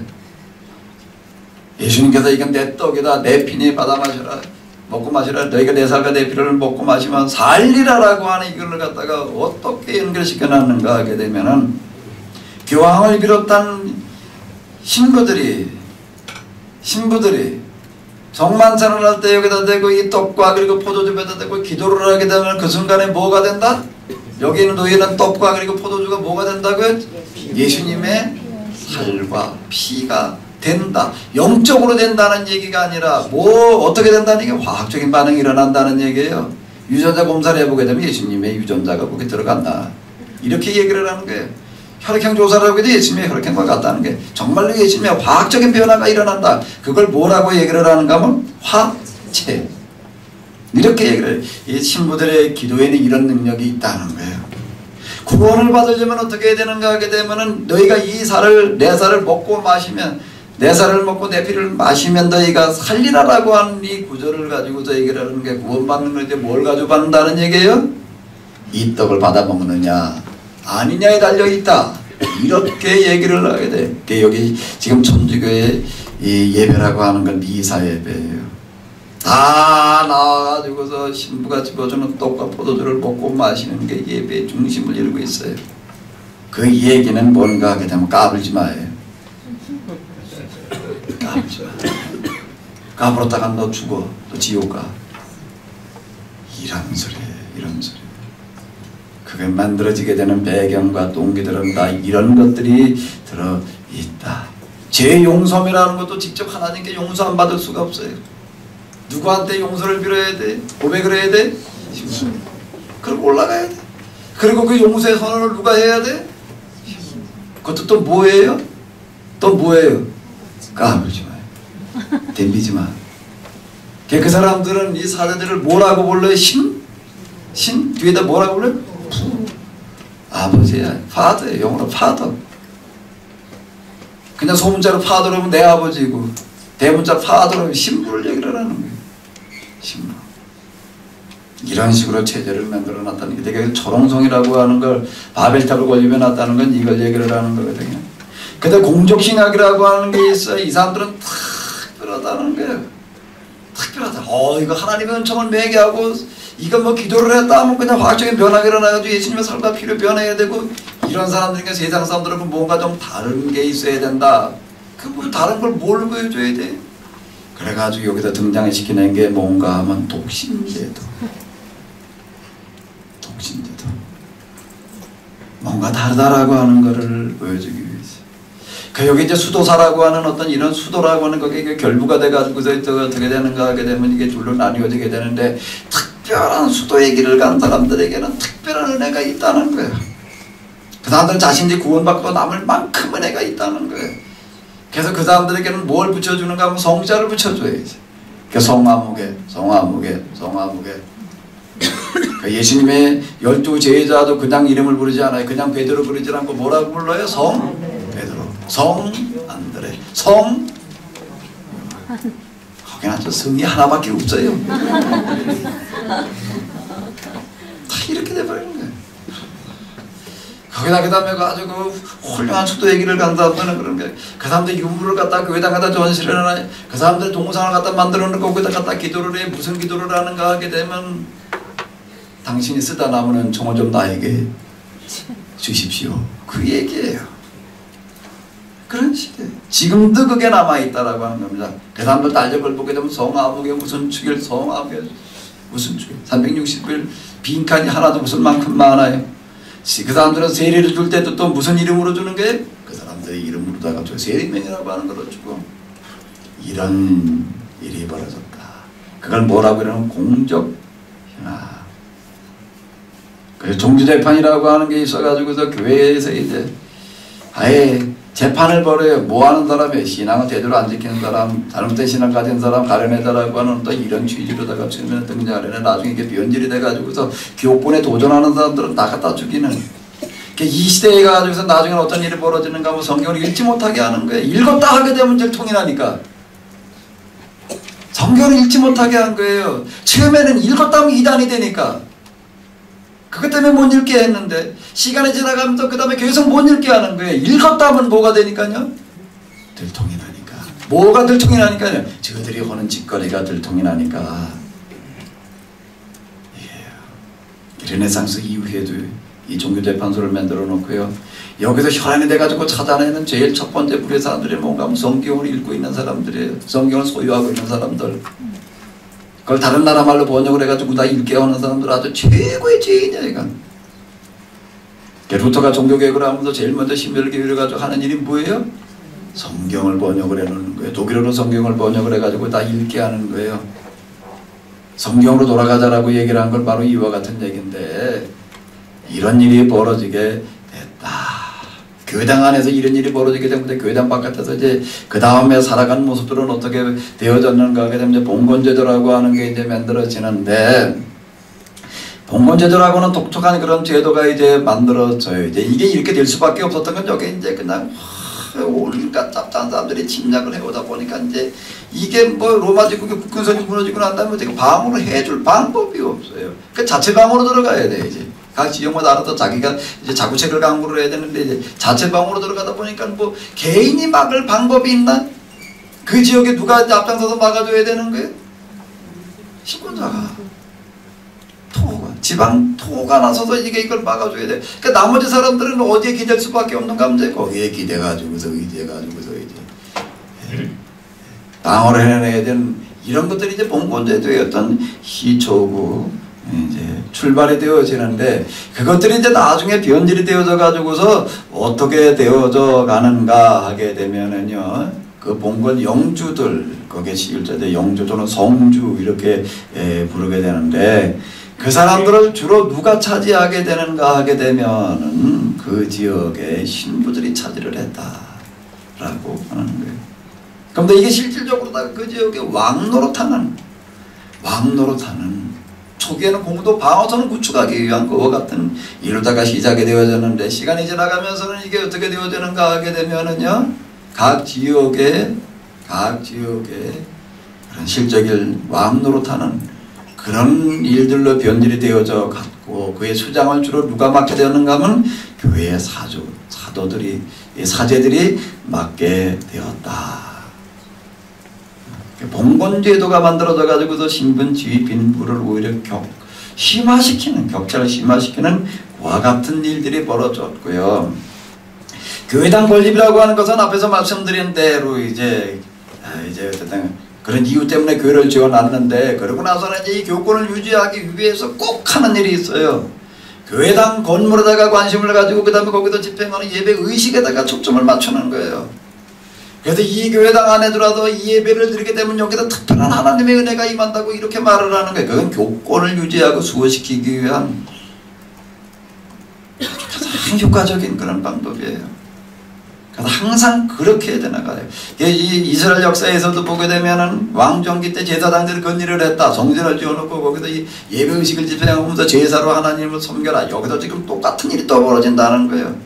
각 지역마다 이제 그냥 교회당 짓는 경쟁이 일어나요. 그 건축 양식들 갖다가 개발을 해가지고도 고딕 양식, 무슨 르네상스 양식 이런 양식들을 가지고서 이제 뒷다 건물을 지어내기 시작을 하고, 지금도 남아있는 게 뾰족하게 탑을 만들어 놓는 어떤 이런 그 양식이라고 하는 게 고딕 양식 줄에 이렇게 부르는데, 그 뾰족한 뭔가 막 아주 하늘을 치솟는 어떤 이런 걸 얘기를 하고 땅과 하늘을 연결시킨다는 의미를 가지고 거기에 있는 돌멩이 하나, 탑 하나 다 의미가 있어요. 의미를 부여해가지고서 거기에 돌멩이 하나도 그냥 갖다 쌓은 게 아니고 다 조각을 해가지고서 의미를 부여해가지고 쌓고, 아주 건물에다 갖다가 엄청난 관심과 치장을, 거기다 선물을 갖다가 또 놓는 거고요. 뭐 예수님과 관련된 거라 그러게 되면 뭐 이게 아주 특별한 거예요. 뭐 예수님을 쌓았던 무슨 뭐 수의, 무슨 포대기, 무슨 저고리, 뭐 예수님을 찔렀던 무슨 창, 별의별 게 다 됩니다. 예수님께서 지셨다면서 십자가 이라는 거예요. 그리고 이거를 갖다가 꾸미기 위해서 또 뭐를 발전을 시키는가 하면 예술, 그림, 음악, 조각, 문화, 그냥 순수한 예술, 순수한 그림, 순수한 음악이라고 한다면은요, 그건 예술적인 차원에서 평가할 수 있는 거죠. 근데 교회에다가 앞장서 가지고서 이걸 추진해 나갈 때는 뭐가 되는가 하게 되면은요, 이북에서 하고 있는 예술 활동과 똑같은 거예요. 그건 뭐가 되는 거죠? 체제 유지와, 그리고 뭐예요? 선전을 위한 도구가 된다는 거예요. 도구로다가 전락을 시켜가지고서 이걸 교회가 앞장서 가지고서 만들어놔요. 교회당을 들어가 보게 되면 벽이 그냥 빈 벽이 없이 다 조각이고, 천장을 쳐다보게 되면 빈틈이 하나도 없이 다 조각 아니면 그림이고, 땅바닥도 보게 되면 무슨 모자이크, 빈틈이 하나도 없이 이렇게 꾸며놓는 그런 건물을 지정하는 일. 그리고 거기다 갖다가 그냥 특별한 의미를 부여가지고 이렇게 어마어마한 이런 집을 지어놨기 때문에 여기 가서 기도를 하면 특별한 응답이 있다, 특별한 은혜가 임한다. 서로 내가 애 먹는다, 여기 와서 기도하면 애를 낳는다, 이러는 거. 어떤 저쪽에서 또 여기 가서 뭐기다 무슨 응답을 받는다. 서로 하나씩 똑같다 내거라. 또 여기 와서 기도를 하게 되면 무슨 죄가 용서함을 받는다. 그렇게 저쪽에서 여기 와서 기도를 하게 되면 몇 년치 죄가 용서함 받는다. 이게 점점 올라가, 경매. 그래서 어떻게 되는가, 나중에 뭐까지 올라가면 여기 와서 기도를 하게 되면 몇백 년치 죄가 용서함 받는다. 교회당마다 걸어놓은 게 다 달라요. 로마 시내에 가게 되면 그런 교회가 아주 널려 있어요. 그리고 뒷다 정지순례를 발전시키는 게 여기 와가지고도 기도를 하면, 여기 와서 기도를 하면, 그래서 이 교회당 순례 한 바퀴 돌고 나면 다 해결돼. 조상대대로의 용서도, 죄도 다 용서 안 받고, 이게 뭐 다 돈벌이로 전락되어져 버리는 어떤 이런 거. 신학에서는 무슨 일이 일어나게, 이 시대 신학자가 뭐 유명한 신학자들 상징자 그 신학을 뭐라고 부르는가? 스콜라 신학. 이것도 제재 유지를 위한 신학이 되어져 가는데요. 신학을 아예 뭐라고 얘기를 하는 거 학문의 여왕. 그 여자는 왜 갖다 붙여놨는지 난 잘 모르겠는데 그냥 왕이라고 그러지. 그러고서는 이제 학문들을 갖다가 얼마나 어렵게 해놓는지 이게 나중에 이제 이게 저 아리스토텔레스의 신학을 갖다가 이걸 발전을 시켜놓는데 형이상학이라고 하는 걸 가지고서 신학을 만들어 놔가지고서요 이게 얼마나 어려운데 일반인은 뚜껑도 못 열어볼 만큼 뭔 소리인지 못 알아듣게끔 이런 식으로 해놔요. 그리고 여기서 다루는 걸 보게 되면은요 교인들이 살아가면서 부딪혀야 실제적인 문제와는 상관없는 그런 형이 하하과는 관계없는 상하고 같이 따라가는 어떤 이와 같은 신학. 그 교회당 안에서 벌린 게 뭔가 십자군 운동이라고 하는 거, 십자군 전쟁이라고 하는 거 1059년에서부터 1291년까지 200여 년 동안 벌였던 이와 같은 이 전쟁. 교황이 나서서 선포를 했어요. 뭐를 해? 이 지금 그때 회교가 등장을 해가지고서 팔레스틴 이쪽을 이제 지배를 하고 있었는데 이걸 왜 팔레스틴이라고 부르는가 하면 로마에 저항을 하고 난 다음에 예수님 사후에 이제 70년대 로마 제국이 와가지고 이제 멸망을 시킨 다음에 아주 이렇게 없애버리자. 유다라는 나라는 이제 지구상에서 지워버려라 그래가지고 다 쫓아내고 아주 이름도 지워버려라. 이 땅을 다시는 유다라고 부르지 마라. 뭐라고 불러라. 아주 이스라엘 역사를 이렇게 쭉 갖다 연구를 해보니까 이스라엘 사람들이 제일 싫어하는 사람들이 있어요. 누구예요? 블레셋. 아주 천천지 원수. 그 이름으로 이 땅을 불러라. 그래가지고 뭐라고 불러라? 블레셋. 그게 이제 지금 블레셋이라고 하는 거는 지금 지금 발음으로는 뭐라고 부르는가? 팔레스틴. 이렇게 얘기를 하게 되는데요. 여기를 이제 회교도들이 지배를 했어요. 초창기에는 기독교인들이 여기 와서 성순례하는 걸 놔두었어요. 왜? 와가지고 뭐 하고 가니까 돈 쓰고 가니까. 그러니까 놔두었는데 이게 관계가 악화되어지고 나니까 못 오게 했어요. 이걸 빌미로 잡아가지고서 이제 십자군 전쟁을 벌이게 되는데 200년 동안 전쟁을 벌였어요. 이 십자군 전쟁이 나중에 이제 이게 엄청난 영향을 미치게 되어지는데 조금 더 해도 되죠? 네. 오늘 다 끝내려면 천상 잠잘 시간이 없을 것 같은데. 자, 이 그림이 무슨 그림인가 하게 되면은요, 씩씩한 게 뭐예요? 주교복이에요. 이름이 뭐예요? 주교. 발음을 잘해야 돼. 주교가 뭐 하는 사람이? 주교가 뭐 하는 사람이? 죽이는 사람이네. 뭘 하고 있는가 하면 이게 어떤 사람이 이 시대를 풍자하는 그림을 그려놓은 건데 지금 날아가는 것 같은데 날아가는 게 아니에요. 교회당이 1개, 2개, 3개. 그 시대 교회당을 풍자해 넣어서 아주 뾰족한 땀을 했는데 여기 2 다리를 이렇게 거치고 있고 2 손을 여기다 교회당 뾰족함을 찍고 있는데 이게 뭔가 뭐 혼자서 4교회를 맡고 있다는 얘기예요. 내 교구를 맡고 있다는 얘기인데 이 시대 최고의 돈벌이를 한 교구를 맡고 있는 거예요. 근데 그걸 혼자 몇 개씩 맡고 있는가 하면 여러 개를 맡고 있는 거예요.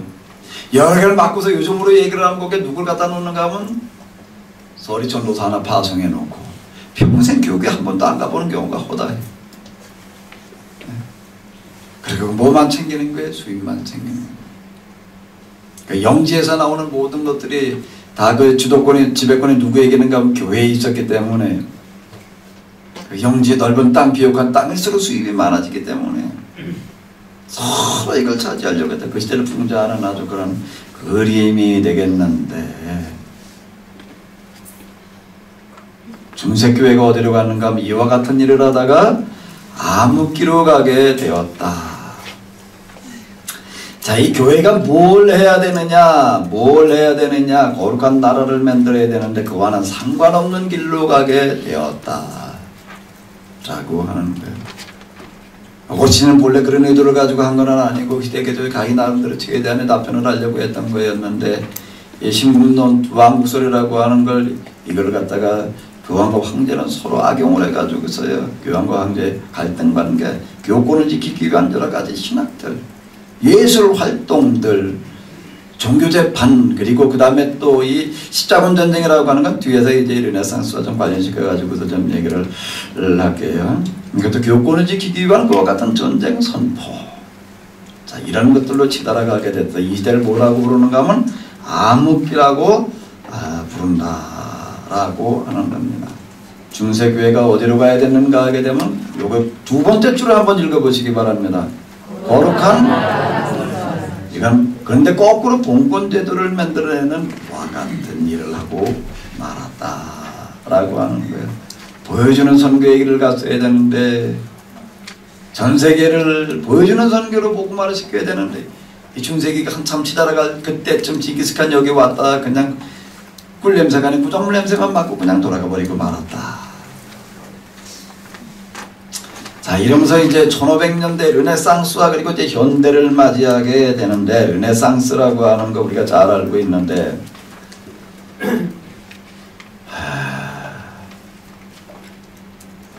자, 이제 이 교회에 무슨 일이 벌어지기 시작을 하는가 하게 되면은요. 교회로 말미암아 어떤 일이 벌어지냐면 이 로마 교회사라고 하는 건 이스라엘 역사의 반복이다, 유대교 역사의 반복이다 이렇게 얘기를 할 수가 있는데 교회로 말미암아 무슨 일이 벌어지는가 하면 나라가 두동강이 났다는 거예요. 앞에서 말씀드린 대로 콘스탄틴 때에도요, 아예 이 로마족이 워낙 크고 그러다 보니까 혼자 통치한다는 게 어렵고 그래 내에서는 나누어도 분한 통치를 되게 분한 통치가 느리는 일이었어요. 그것 때문에도 주도권 다툼이 일어나기는 했지만 그래도 그건 효과적이다 그래가지고 주로 이렇게 쓰고 그랬는데 여기도 또 이제 네오도시라고 하는 황제가 이제 죽으면서 아들 둘에게 넌 이쪽을 맡아라 넌 이쪽을 맡아라 그러고 죽었어요. 또 분할을 해가지고 통치를 맡겼는데 그러다가 또 멈춰라 뒤치라 가다 서로 합쳐졌다고요. 그 이전에는 그랬어요. 근데 교회가 개입되고 난 다음엔 합쳐지지를 못했어요. 정치인들은 합쳐졌는데 뭐가 합쳐지지 않는 바람에요? 교회가 합쳐지지 않는 바람에 뭐의 주도권 때문에 합쳐지질 않았다 라고 하는 거예요. 그래 나라가 두동강이 나고 말았어요. 이쪽 나라를 뭐라고 부르는가 하면 서로, 이쪽 나라를 뭐라고 부르는가 하게 되면 이 나라가 두동강이 난 거는 교회 때문이라고 하는 거예요. 물론 여기 이제 콘스탄틴이 수도를 이제 이쪽으로 옮기는 어떤 그런 것 때문에 뭐 세력의 축이 나뉘어졌다 뭐 어쨌다 이렇게도 얘기를 하지만은요, 뭐 그것만이 아니라는 얘기예요. 교회 때문에. 이게 또 교리 논쟁이라고 하는 게 여기 이제 얽혀 있고 그런데 그것 때문에 나라가 분열이 되어졌다라고 하는 거고요. 오늘 또 보면서 얘기를 해야 돼. 자, 이러고 있는 사이에 무슨 일이 벌어지는가 하게 되면은 메카라고 하는 여기에 어떤 고아로 자라면서 여기저기 그저 큰아버지한테도 맡겨졌다가 뭐 여기저 그러면서 그냥 그저 상상고 따라다니면서 그러고 어떤 그런 사람 먹고 살기 위해서 이제 부자의 장사꾼으로 들어가요 이제. 근데 그 부자가 마침 과부였어요. 장사 수완은 좀 있고 윤호하고 이러다 보니까 이제 뭐 10몇 살 연상이었다나 그런 여자와 이제 결혼을 했어요 이제. 결혼을 하면 이제 안정을 되찾았어요 이제. 먹고 살만해지고 이러다 보니까 이제 취미 활동을 해요. 이 사람의 취미 활동은 골프도 아니었고 낚시도 아니었고 바둑도 아니었고 명상이었어요. 사색에 잠기는 거였어요. 여기저기 다다니면서 명상 활동을 하고 기도 활동을 하고 그러다 어느 날 뭔 계시를 받았대 이제. 계시를 받았다 그래가지고 나와가지고 전도를 하는데 아무도 안 믿어요. 누가 믿었나 유일하게 한 사람 누구요?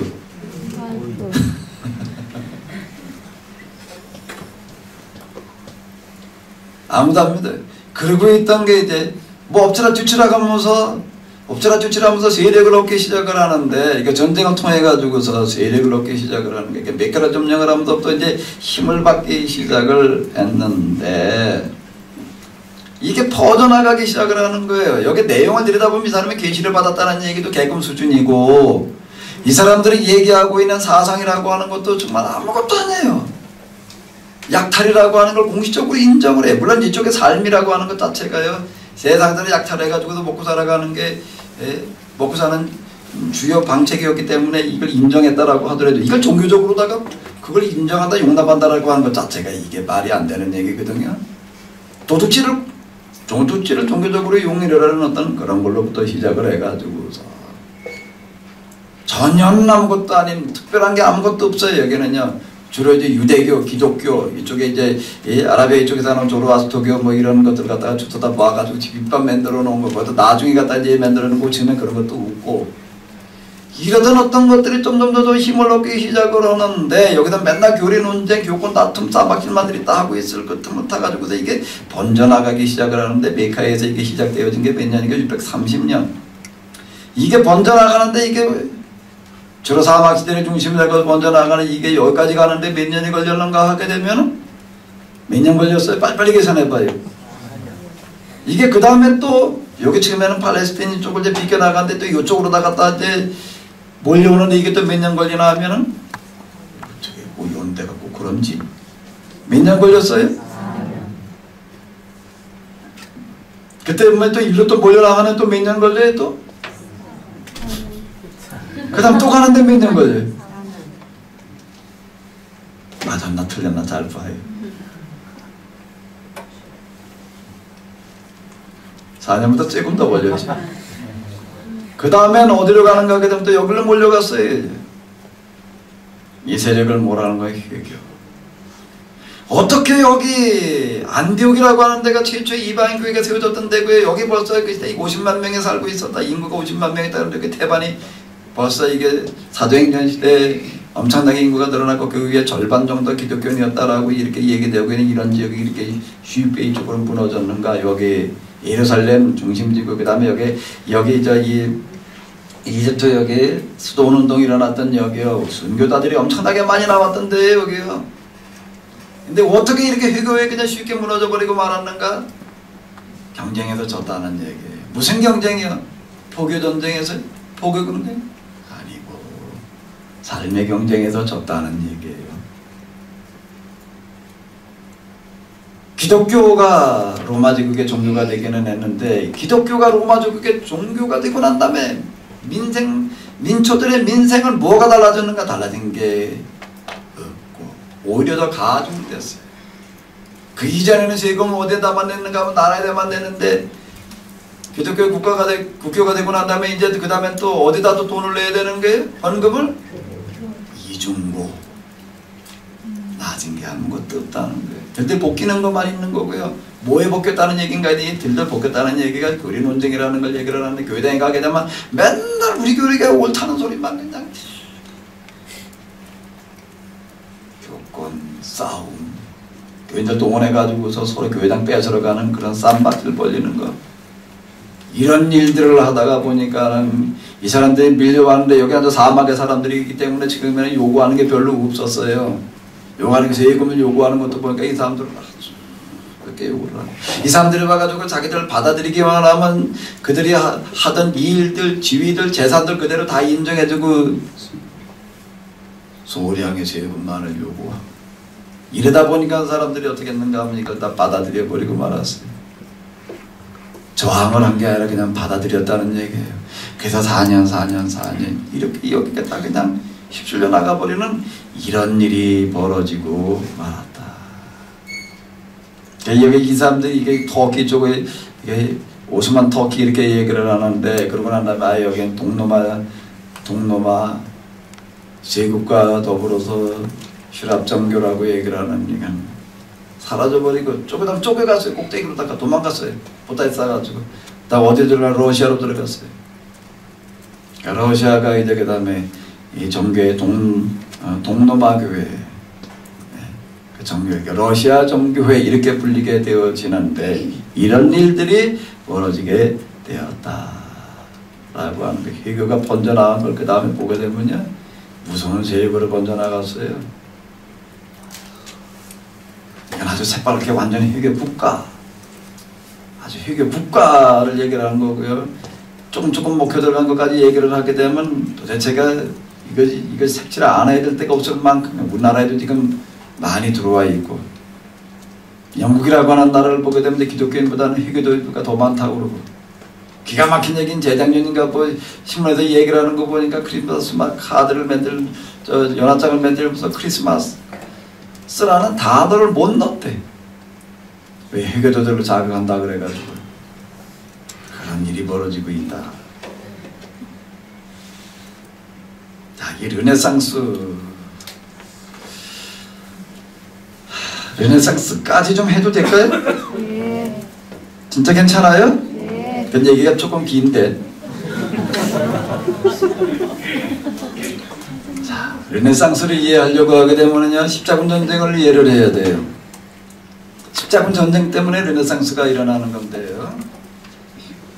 십자군 전쟁 때문에 중세교회가 이제 망하는 길로 들어서는데, 자, 아까 앞에서도 말씀드렸는데 200여 년 동안 전쟁을 해요. 이제 전쟁을 한 동기는 뭔가 하면 여기에 지금 이 예루살렘 지역을 이제 지배하고 있던 회교도들이 처음에는 이제 이 성지순례를 허용을 하다가 나중에 이제 관계가 악화돼가지고 못 가게 하다 보니까 이게 이제 빌미가 돼가지고서 전쟁을 선포를 하는 거예요. 전쟁을 이쪽에 교황이 주도해가지고서 선포를 하는데, 야, 이 악마들이 지금 우리의 길을 가로막고 있다. 이 교회당이 잘못될 때에는요, 나타나는 현상이 하나가 있는데, 유대교회도 그랬고 지금 중세교회도 그렇고, 뭐를 갖다가 강조하는가 하면 성지순례예요. 성지순례에다가 특별한 의미를 부여하는 거예요. 성지순례에다가. 우리들 주변에서 성지순례라는 단어가 많이 횡행하고 있는데 뭘 얘기하는 건가? 덮어놓고 그냥 뭐 갔다 와서 은혜 받는 뭐 이런 어떤 걸로다가 생각을 하게 되는 경우가 있는데, 성지순례에다가 비중을 두고도 그걸 치중을 한다는 거예요. 성지순례 때문에 이제 전쟁이 벌어졌어요. 이제. 근데 사실 이 사람이 교황들이 그 교회 당국이 이걸 선포할 때에는 뭔가 이쪽에 교권을 확장시키는 기회로 이걸 삼자는 얘기였어요. 특히 동로마 제국 이쪽까지 이제 자기들의 세력을 좀 확장시키다. 아직 동로마 제국이 다 망할 때가 아니기 때문에, 망하기 전 얘기이기 때문에 이제 그런 기회로 삼자라고 해가지고 이랬다 얘기를 하는데, 이 전쟁에다 특별한 의미를 부여해. 이걸 뭘 하러 가는가 하게 되면 예수님께서 탄생하셔서 우리에게 복음을 만들어준 여기를 지배하고 있는 이 악마의 세력들을 몰아내는 거다. 이 전쟁에 참여하는 것은 특별하다라고 의미를 부여를 하는 거야. 이거 거룩한 전쟁이다. 이 전쟁에 참여하게 되면 무슨 죄를 용서함을 받고 뭐 가문의 영광이고, 순진한 교인들은 여기에 다 넘어가는 거예요. 그래가지고 여기에 참여하기 위해서 국가에도 돈 대주고, 그리고 국가 정규군을 동원했다는 얘기가 아니라 일반 백성들을 동원했다는 얘기인데, 이건 자비량이에요. 자기 경비 자기가 내야 돼. 18구 땅 팔아가지고 비대 둬가지고서 그러고 가는 거예요. 그래가지고 18구 땅 팔아가지고서 뭐 가난한 농민들이 뭔 돈이 있나? 무기라는 건 비싼 거거든요. 칼, 창, 방패, 갑옷, 그러고 사가지고서 가는 거예요. 사가지고 혼자 모자게 다 들고 댕게 짐꾼이 있어야 돼. 이제 보급대원까지 확보를 해야지 되는 거예요. 그 사람도 월급 줘야지 돼. 보급대원 구할 수 없는 사람 누굴 데리고 가면 자기 식구들을 데리고 가야지. 식구가 다 동원된 경우도 없다. 애들까지 데리고 가는 거예요. 애들한테 짐 지워가지고서 식량까지 뭐 고르고, 보급대를 살 수 없는 사람은 그렇게 그걸 갖고, 그리고 그 전쟁에 참여를 해요. 그리고 들었다 가가지고서 이제 무슨 일을 벌이는가 하게 되면 회교자들과 싸움을 벌이는데, 이건 마귀다라고 갖다가 들이다 죄인을 시켜놔가지고서 그 사람들 갖다가 이제 잡아놓게 되면 뭘 죽였다? 마귀를. 천천히 원수 마귀를 죽였다. 죽여도 그냥 대충 죽이는 게 아니라 아주 잔인하게 죽여야 돼. 이거 거기다 의미를 부여해놔가지고서. 제일 무서운 집단은 이런 집단이에요. 잘못된 신앙으로 무장시키는 그 집단이 제일 무서운 거예요. 잔인하게 죽일수록 그게 하나님께 영광이라고 이렇게 생각을 하는 거예요. 잔인하게 죽여놓고 나서는 아주 그 다음에 더 잔인하게 하는 방법, 죽은 다음에 또 뭔가 하면 이런 것도 그냥 갖다 내버려둬서는 안 돼. 나도 먹어쳐야 된다. 이놈의 원수마귀, 정말로 그런 일이 벌어졌어요.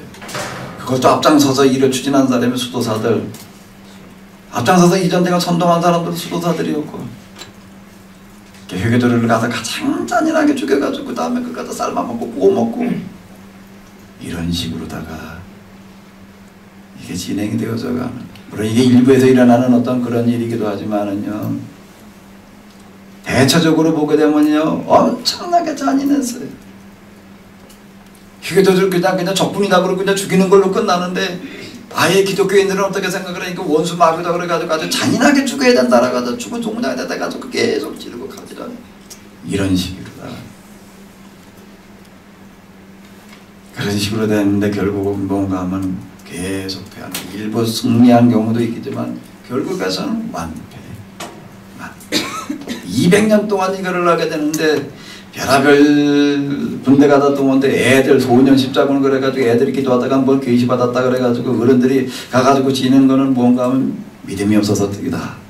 그러니까 소년 십자군들이 또 이제 나서서 어쨌든 계속 수많은 사람들이 여기 또 몰려와서 또 은혜 받아가지고 또 이제 우리가 믿음으로 가가지고 또 마귀를 또 때려 부시자. 그리고 가야지. 계시를 받아서 내게 가기만 하면 하나님께서 길을 열어주시고 홍해 바다가 열려지게 하시고 바닷가가 나왔어요. 하나님께서 이 바다를 열려주시는 기다렸어요. 아무 기다려도 바다가 열려야 안 열려. 그걸 지켜보고 있던 상인들이 와가지고 얘기를 하는데, 야, 바다가 열리는 게 방법에 다르다. 옛날에는 바다가 쫙 열렸지만 그때는 왜 그랬는 줄 아냐? 왜 홍해 바다가 갈라졌는 줄 아냐? 배가 없어서 그랬어. 근데 지금은 뭐가 있어? 배가 있어서 지금 바다가 안 열리고 있는 거야. 너희들이 하는 일을 보고 하나님께서 우리의 마음을 감동시켜서 우리를 보내셨다. 너희들 어떡하라고? 실어다 주라고. 애들이 야, 하나님께서 우리에게 응답받쳐서 다 배에 올라탔어요. 데리고 가서 어떻게 했을까? 다 노예로 팔아먹었지. 이런 얘기들. 200년 동안 전쟁을 하는데요, 200년 전쟁이 끝나고 난 다음에 보니까 교회는 개망신당했고 귀족들부터 평민에 이르기까지 그냥 다 전쟁에 참나도 보니까 사람들은 다 도탄에 빠져버리고 말았고, 유일하게 배를 불킨 계층이 하나가 있는데 배를 가지고 물건을 운반하는 사람들, 전쟁 율자를 만들어서 팔아먹은 사람들은 돈을 잔뜩 벌었어요. 이 전쟁이 끝나고 난 다음에 사회에 큰 변화가 일어났어요. 귀족층 몰락을 해버렸고, 그 이전은 재산의 가치가 뭐였는가 하게 되면은 땅이었는데 전쟁을 오랜 동안 치르는 동안에 물건을 사고 팔고 해야 되다 보니까 뭐가 발달했는가? 화폐가 발달을 했고, 화폐가 발달을 하다 보니까 이제 땅 가진 사람이 부자가 아니라 돈 가진 사람이 부자가 됐고, 근데 그 돈은 다 누구에게 들어갔고요? 상인들한테 들어갔고, 귀족층이 몰락을 하고 상인층이 부상을 하는 그런 계기가 왔는데, 자, 이 중간계층에 속하던 상인들이 이제 돈을 벌고 난 다음에는 뭘 하나 하면 이제 평생 한풀이부터 하는 거예요. 한풀이가 뭐예요? 못 배운 한. 그걸 누구한테 이제 풀라고 그러는 거예요? 자식들. 자기 자식을 갖다가 공부시키려고 그러니 와서 가르치려고 그러는 선생이 없어요. 왜? 이때 선생들이나 가서 귀족들만 가서 가르치고 있었기 때문에 공부는 당연히 귀족만 해야 된다고 그러는데 평민이 와서 저 중간계층들이 와서 상인들이 와서 이 자식 가르쳐달라니까 자존심 상한다고 안 가겠대. 그걸 오게 하는 방법이 있어요. 어떻게 하면 될까요? 돈을 많이 주면 되니까 와. 귀족이 주는 거 몇 배 주겠다 그러니까 오는 거예요. 그 사람들 데려다가 그냥 공부를 시켜서요, 자식들을 갖다가. 귀족들의 자식들을 갖다가 공부를 시켜놓을 때 세상이 뒤바뀐 게 없어요. 왜? 귀족의 자식들이 공부를 하고 나니까 어떻게 생각을 하는 거예요? 귀족의 지위를 유지하려고 하는데 관심을 가지고 그쪽으로 다 끌고 나가는 거예요. 근데 밑바닥 애들이 공부를 하고 난 다음에는 변화가 일어나기 시작을 하는 거예요. 야, 이게 세상이 지금 이렇게 들어가고 있구나. 누구 중심으로요? 귀족, 교회 중심으로 돌아가고 있구나. 이게 못 배우고 있을 땐, 무식할 때는 안 보였어요. 교육이라고 하는 건 무서운 거예요. 보는 눈을 주는 거거든요. 이게 공부를 하고 나니까 보이기 시작을 하는 거예요. 이걸 처음에 공부시킨 건 돈을 제일 많이 번 사람들이 뭔가 베니스, 프렌체, 항구 도시를 얘기를 하는 거거든요. 주로 여기서 일어나는 거예요. 여기서 이 사람들이 유학을 해가지고 애들을 갖다 가르치다 보니까 이제 이게 학교가 만들어졌고, 그 이전에 귀족층에 이제 이런 개인 과외만 있다가 이제 애들을 모아다는 거 같이 가르치는 학교가 만들어져. 이게 서양의 대학의 출발이에요. 정식 대학의 출발인데, 요즘 서양의 대학, 이름 있는 대학들은 다 이때부터 시작돼서 수백 년의 역사를 가지고 있어요. 이게 이때부터 500년이 지나왔으니까.